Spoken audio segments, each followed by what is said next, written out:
Salam sejahtera, terima kasih karena bersama dengan saya di Nazilin Unity Channel. Hari ini saya kongsikan kepada Anda satu soalan dan satu jawaban. Soalannya ialah, adakah Muhyiddin akan jadi Perdana Menteri semula?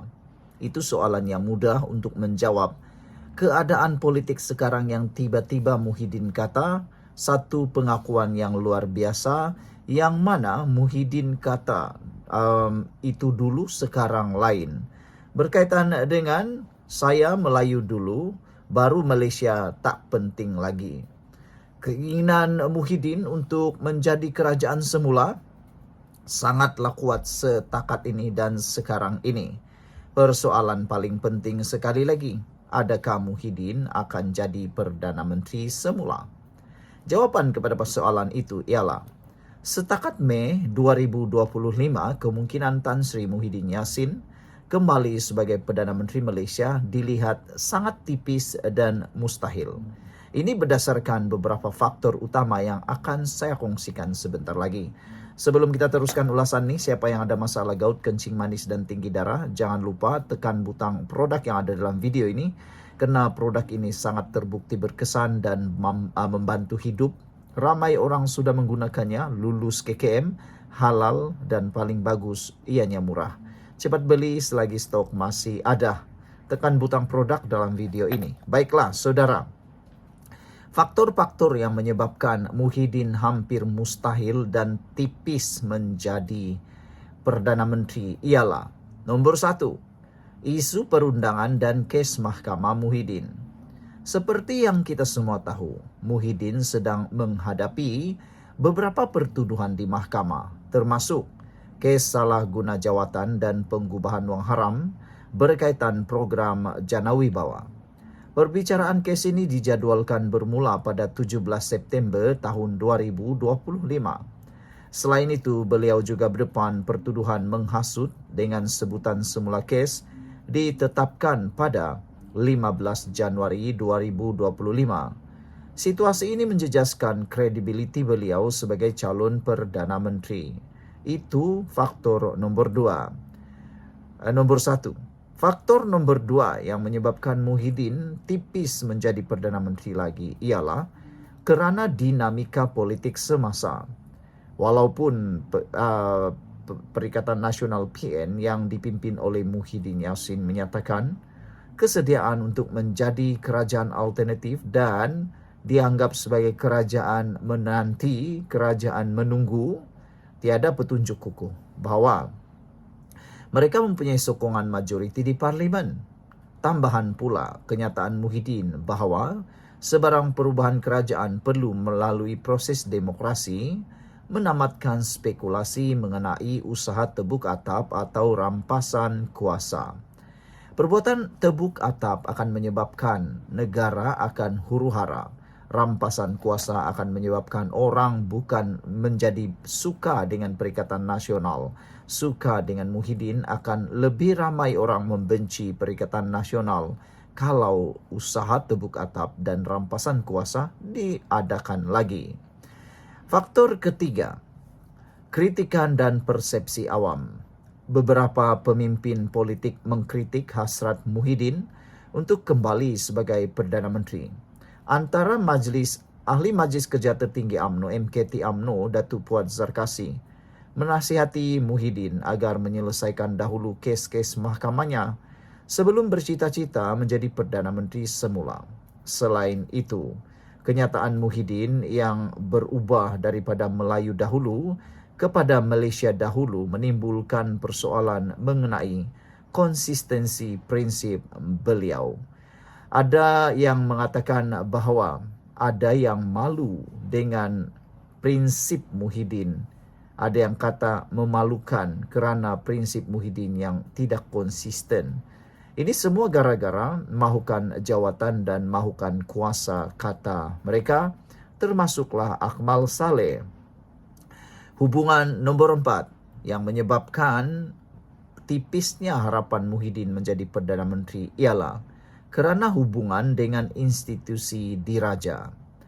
Tindakan Muhyiddin yang mempersoalkan keputusan yang di Pertuan Agong dalam peristiwa penubuhan kerajaan pada November tahun 2022 dianggap tidak wajar oleh sesetengah pihak.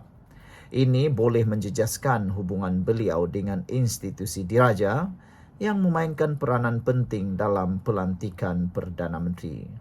Jadi secara kesimpulannya, walaupun Muhyiddin masih aktif dalam politik dan menerajui PN, pelbagai faktor seperti isu perundangan, kekurangan sokongan majoriti, kritikan politik dan hubungan dengan institusi diraja menjadikan beliau untuk kembali sebagai Perdana Menteri dalam masa terdekat agak tipis.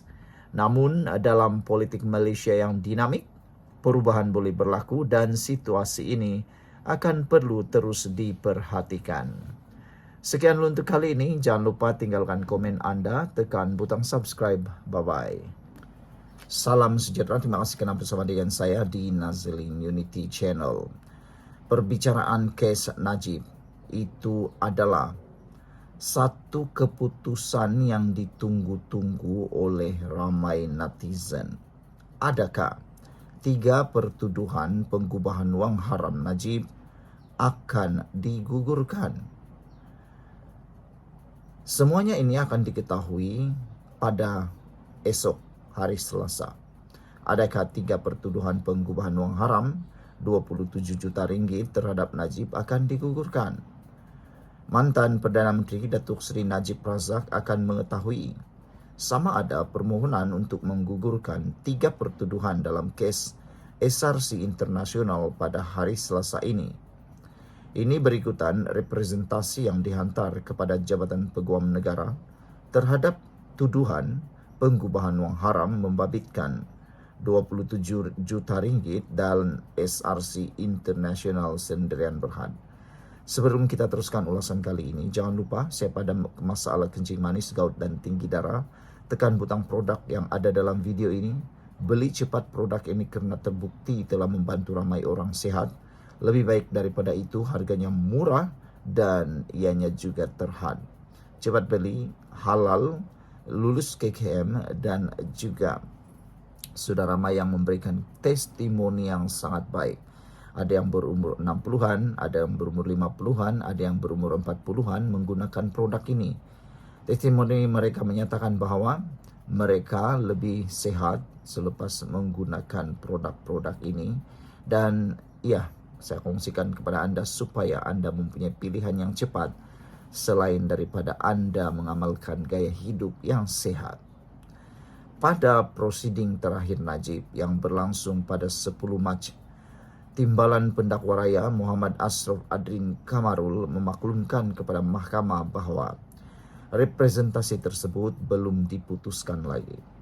Pada 3 Februari 2019, Najib 71 tahun mengaku tidak bersalah atas 3 pertuduhan menerima wang berjumlah 27 juta ringgit hasil kegiatan haram menerusi 3 akaun bank and private banking miliknya di Islamic Bank Berhad Bangunan M Bank Group Jalan Raja Chulan pada 8 Julai 2014. Pertuduhan mengikut Seksyen 4 dalam kurangan 1-E Akta Pencegahan Pengubahan Wang Haram dan Pencegahan Pembiayaan Keganasan 2001 yang membawa hukuman maksimum penjara 5 tahun atau denda 5 juta ringgit atau kedua-duanya jika sabit kesalahan. Najib kini menjalani hukuman penjara di Penjara Kajang sejak 23 Ogos tahun 2022 selepas disabitkan kesalahan menyeleweng dana RM42 juta milik SRC Internasional. Mahkamah Tinggi sebelum itu menjatuhkan hukuman penjara 12 tahun dan denda 210 juta dan keputusan itu dikekalkan oleh Mahkamah Rayuan dan Persekutuan selepas menolak rayuan Najib. Najib memfailkan petisyen bagi mendapatkan pengampunan diraja pada 2 September 2022 dan Lembaga Pengampunan kemudiannya mengurangkan hukuman penjara daripada 12 tahun kepada 6 tahun manakala denda dikurangkan daripada 210 juta kepada 50 juta. Mahkamah Tinggi pada minggu ini juga akan meneruskan dengan mendengar perbicaraan kes penyelewengan dana 1MDB berjumlah 2,3 bilion yang dihadapi Najib. Sekian dulu untuk kali ini. Jangan lupa tinggalkan komen Anda.